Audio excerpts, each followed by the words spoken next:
executive of your life. You could call it your chief executive officer, because your will is that which is determining the direction of your life, where it's moving and what it's accomplishing. So it's a very, very powerful thing. Of all of the 12 powers, if we didn't have will, we probably wouldn't get anywhere. But we do have it. And again, like the other powers, it is not something beyond us. It isn't something we have to go get.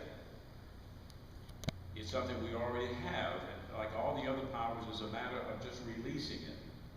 Last Sunday we were talking about love, and our object lesson was to take a rubber band and twist it really tight around the finger so that you cut off the flow of the blood to the tip of the finger.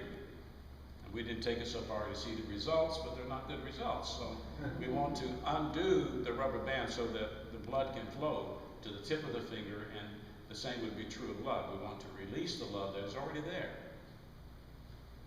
by untying those things that keep us from loving, like the gal, I think this is an illustration I gave, that was in love with a man in Italy, long distance relationship, and she was saving herself physically for him for many years. And I was also a friend of his, and I knew he was not doing the same. And so once she finally discovered that, she said, I'm never going to let another man in my life. See, she immediately blocked the love because of the past, the pain that was there. She says, I'm going to, around my castle, I'm going to put a drawbridge, and it's always going to be up, and the moat is going to be there full of alligators. She was really shutting down that love, and and I think that would eventually will change, and that usually is our first reaction. But so will is similar to the love; it's already there. It's just a matter of calling it forth. Now, in all of these powers, they are represented in the body, and will has to do with the respiratory system. So sometimes it's good for you when we're having certain experiences in life, we're finding it difficult to breathe, we have asthma, or our lungs are congested, or we're having a head cold, or our throats are hoarse, and it's difficult for us to talk, to ask ourselves, what's going on? What's going on in my life that this is happening to me? Because it's a reflection of my will power. Have I given my power to somebody else? Often we do. Am I a people pleaser? Am I so codependent that I've lost my own life and I can't speak for myself? Sometimes we would say, I'm speechless. And we really are, because we've given away that power center that is in the respiratory system, and we don't have the breath, we don't have the energy to speak our truth. Sometimes we say, I'm breathless. So in our body system, we want to activate this respiratory system, because obviously, as we said earlier about breath is life, and we do have to breathe. Story is told of the man who was studying under this guru, and he was getting frustrated because out of all of the practices, he still didn't see his life advancing. He wasn't developing into a higher spiritual person, and he was frustrated, and he went to this great guru and interrupted what he was doing and said, teacher, I need your help. Nothing is happening. And he says, can you help me? And the guru got up from his sitting, walked to the river without saying a word. The man follows behind him, wades into the water where the guru is standing, walks over to him hoping that he was going to tell him something brilliant. And the guru takes his head and pushes it under the water and holds him, and the man is struggling and trying to get loose and trying to get free. And he holds it for a long time. And the man thought he was going to surely die, but all of a sudden he released his hand and comes up, and he takes that breath. So the guru looks at him and says, when you want to experience God as much as you wanted that breath, you will evolve. That's how important the breath is to us. We know that the will of God for us is good. I remember in studying in college that they were talking about how we take a phrase like, well, it must be the will of God, and not really think about what we're saying. Suppose, for example, that You have a child that was deathly sick and you call the doctor is on the way over to try to save your baby, and he has a flat tire.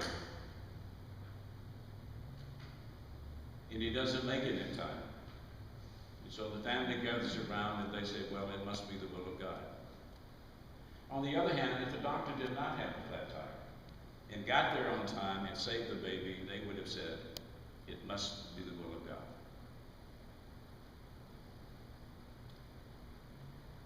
What we came to understand is there is no one will of God. There's God's intentional will. God intends for all of us to be healthy, happy, whole in every way. That's the intention.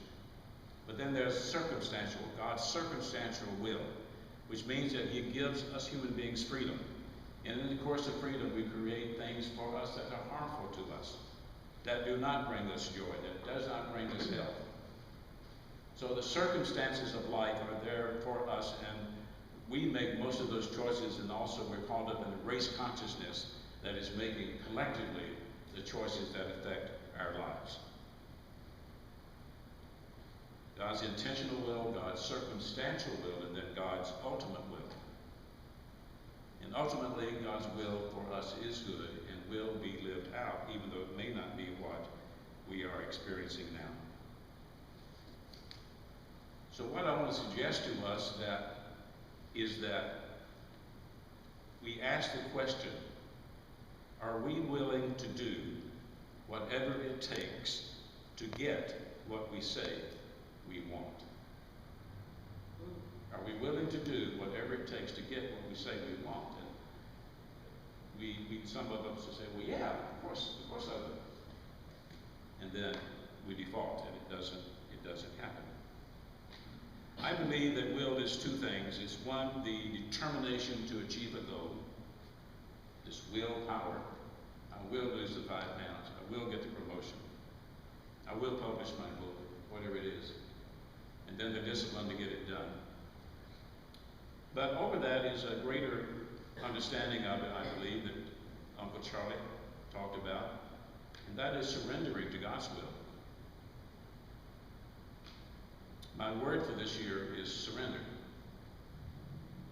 And a recent speaker here, Candia, who came and spoke, Sanders, came and spoke and worked with us on energy, taught me, at least, to wake up in the morning with the hands, not even just lying down in bed, to think first of all about God, then to do this, to surrender, and then to do this, to ground myself in that truth. Surrender is what it's all about. Surrendering to God's will, in spite of where that will might take you, in spite of the dangers and the toils and the tragedies that could possibly happen. I went online last night and I looked up the greatest heroes of the 20th century. And there were many, but I picked out a few. Mother Teresa, I think we would all agree this woman has made an impact. From Yugoslavia, became a nun. Wasn't really sure yet what that meant, until one day she was riding on a train and she got a very clear message, because she kept surrendering to God. I'll go where you want me to go. I'll do what you want me to do. The voice was really clear. Go and minister to the homeless, to those who are not wanted. And so that became her ministry. And when she passed, she had hundreds of locations and thousands of nuns and priests working with her in the area of helping with the homeless. Nelson Mandela, 27 years in prison because of his fight in South Africa to get rid of apartheid. Because he surrendered to this message that says, this is unfair, this is not right, this is against my will. Go and change that. Mahatma Gandhi, peacemaker, non-violent, jailed many times because of his belief, and eventually assassinated because a lot of his followers could not go with him to the concept of nonviolence. Martin Luther King Jr., I have a dream. That dream costed his life. But somewhere along his life, he got this idea that using Gandhi's approach of nonviolence, there was a way to change the world forever. There was a way to give a voice to the black man, a way to give him freedom, an opportunity for education, a right to vote. And so he spoke his truth in the midst of threats, in the midst of demonstrations where he and his followers were beaten, or the times that they were arrested, and then the day that he too, like Gandhi, was assassinated.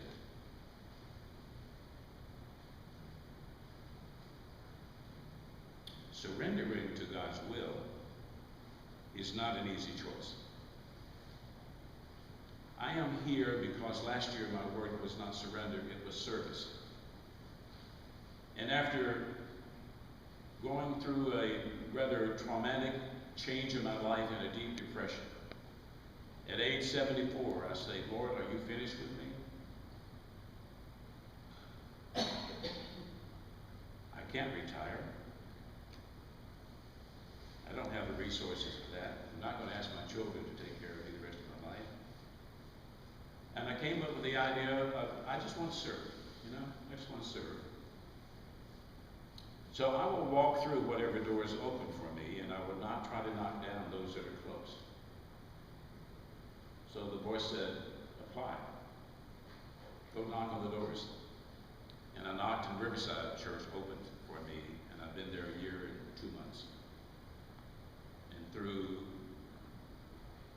something that I don't understand how it worked out, I'm here with you. And my only goal is to serve. Ken Williamson was a man that when he was born into life, came in with a heroin addiction because his parents were active in heroin. He grew up, he was smart in school, but because of the tendency to have that alcoholism and everything else that comes with the part of the inheritance process, he easily became a drug addict, an alcoholic personality, and a chain smoker, to the point that they discovered cancer in his upper lung and did the surgery to take out a portion of his lung, and then the treatments, the chemo, and all that came with that. And one doctor said, you may have 5 years, but he decided at that time that he was going to he found a metaphysical church that was teaching the 12 powers of man, which is what we're teaching right now. He found AA that was teaching the 12 steps, and he began to turn his life around. He got married, got children, got the call to become a minister. And everybody else saying, but that's crazy. Look at you, you're not going to make it. Look at your life. And he found that because of his life, he was in the perfect place to talk to people who were alcoholics, to talk to people that were drug addicts, and show them that since he was able to get out of the hole, that they could too. And a wonderful ministry and a long life. And I find it interesting that if you take his last name, Williamson, and break it down, you have Will, I am, Son. Son of God, I am. So this power that we have will open us up to frontiers that we can't even imagine once we say yes to it. It is a surrendering to the ego wanting to control our lives and have all of its pleasure. There's nothing wrong with bodily pleasure, but that we can't live for that purpose alone. It's more, life is more than that. And we come to that place where we say, okay, Lord, I'm here. I'm here. And I want my life to be full and rich and whole and everything that it could possibly be. And I don't know how to do that. I've messed it up in the past. I made some wrong choices, and I'm still paying the price for it, like he paid the price for his smoking and lung cancer.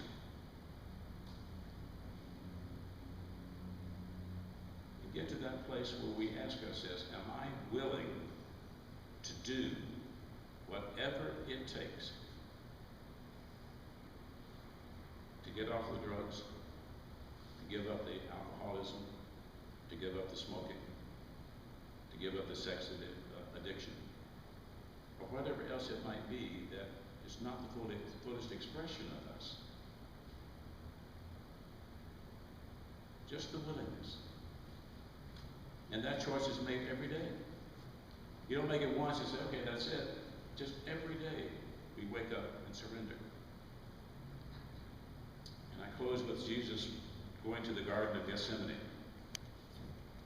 knowing what he was facing, knowing that he was going to be killed, and the way of them doing it was crucifixion. One of the Gospels says that so tough was this decision that he sweated blood.